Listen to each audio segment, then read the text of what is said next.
rotary, normal horizontal lawnmowers that hit your blades like this. This rotary hits them at a different angle, a different way, but it's a lot better for your grass health. And I'm going to show you, it's cold.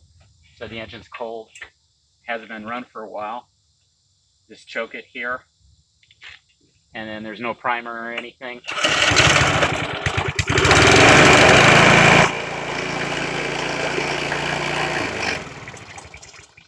Okay, you can come around here. And here's the control for this to lower the blades down. And then this is the self-propelled over here.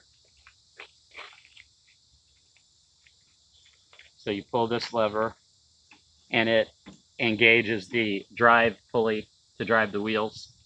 So this is the deck raise, lower the deck. And let's get it started. Show you how the grass gets thrown into the, I don't know what that's called. Basket. Basket.